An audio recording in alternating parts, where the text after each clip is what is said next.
Alright, hello and welcome back to part 2 of my Metal Gear Solid, the Phantom Pain 5 cosplay for 2018 Anime Nebraskon.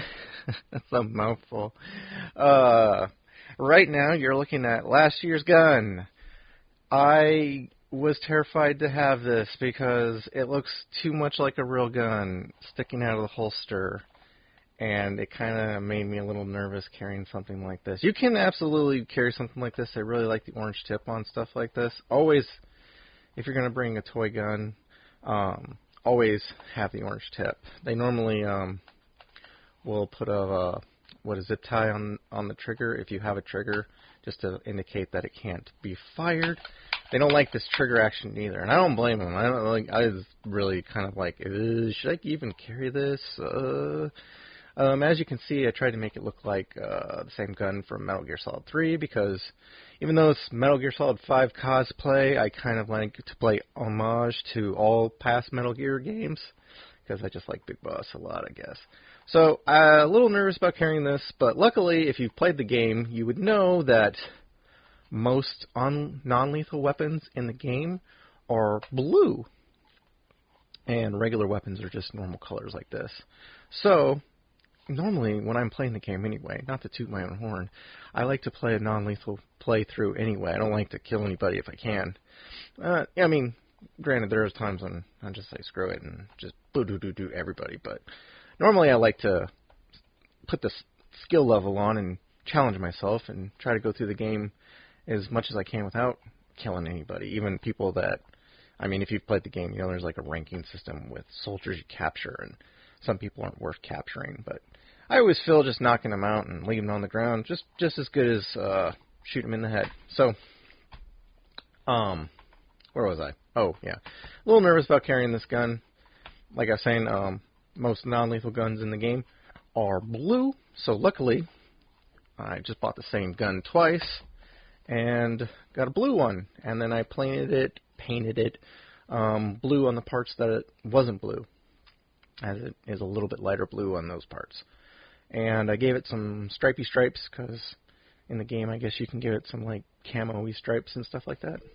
I had a silencer attachment. I did initially paint it blue, but then I felt that didn't look that great, so I went over it with black. But I kind of left the blue line just to kind of more indicate that this is not real. Don't freak out on me.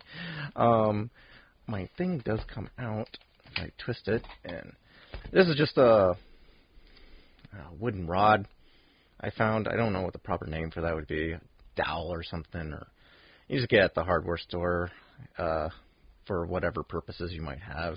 They sell these types of little wooden pegs and PVC pipe and a very ugly piece of foam, and I just jammed it in there. But this is just for pictures anyway, you know, holding it up and oh, I guess I can't do that on camera. Holding it up like that and go boop, boop, boom, you know.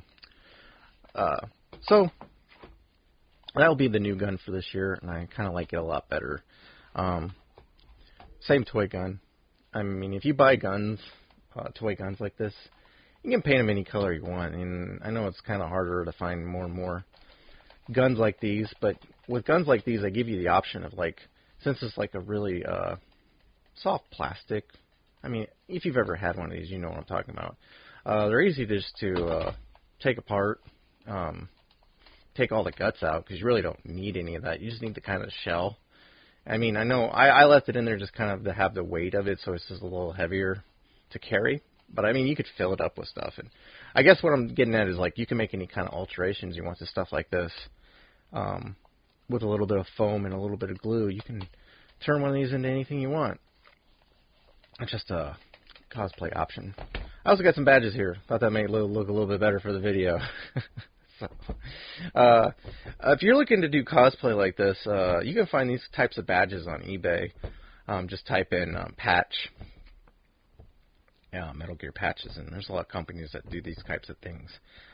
They're fairly cheap. I think $5 is the most you'll pay, $6 maybe at the tops, and you can get a variety of them. You'd be surprised on what kind of patches you can actually buy if you're looking to do stuff like this. So, I mean, old cosplayers know that. Any newbies probably. That's a neat little thing you might want to get into or look into. So that concludes this one.